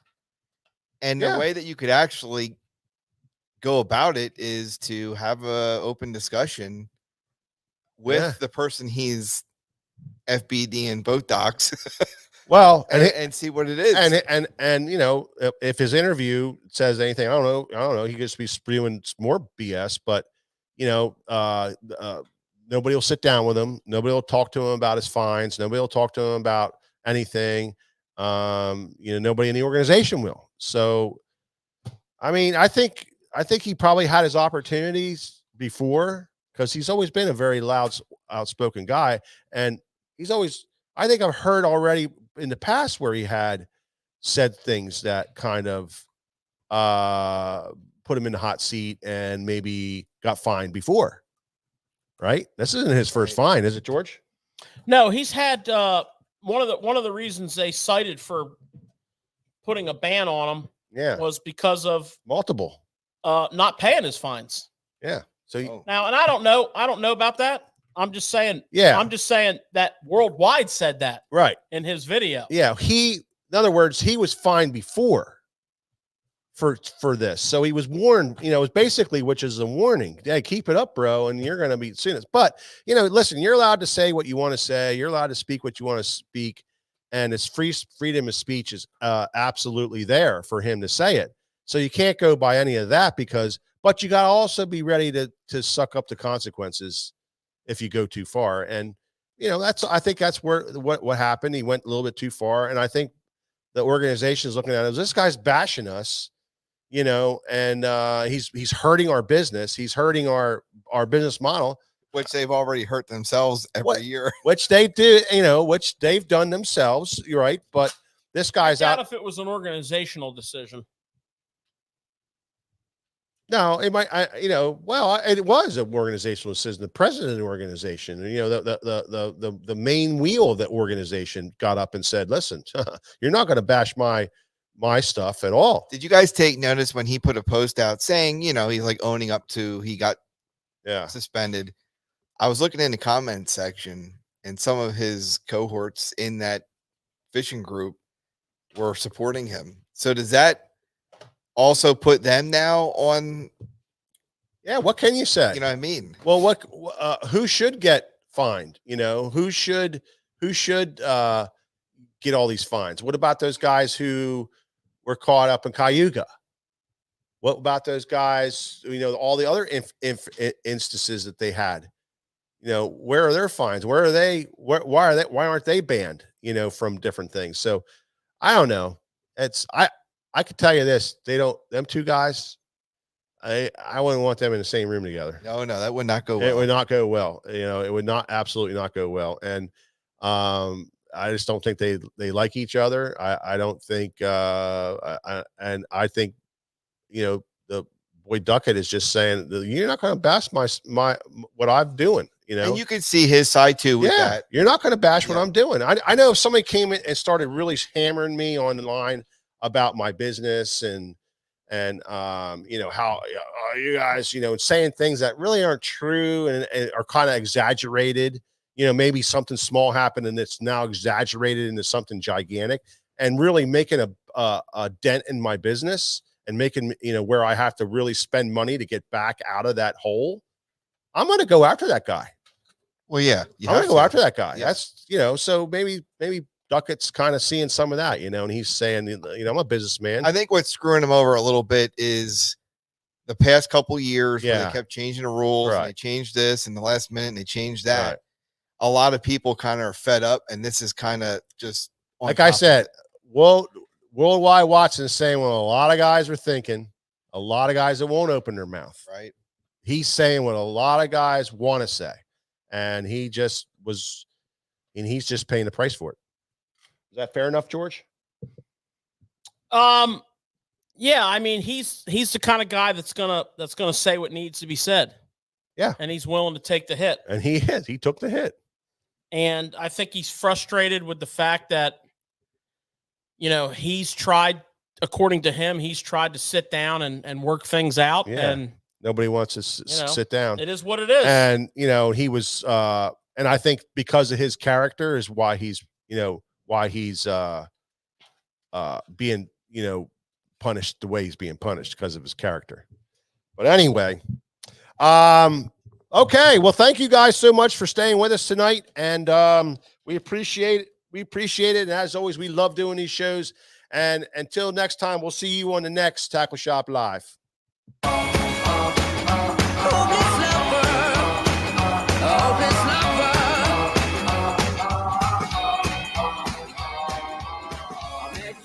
Sunny day, right there you took my breath away. Young and pretty, was it just a dream?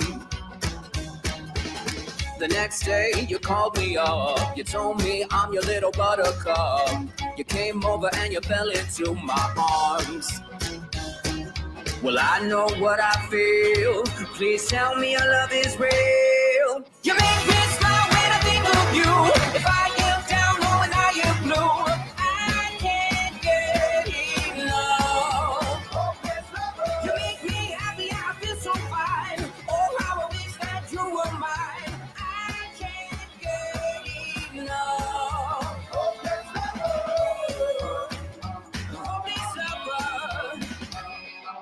I woke up all soaked in sweat, with chills running down my neck. I'm going crazy from just the thought of you.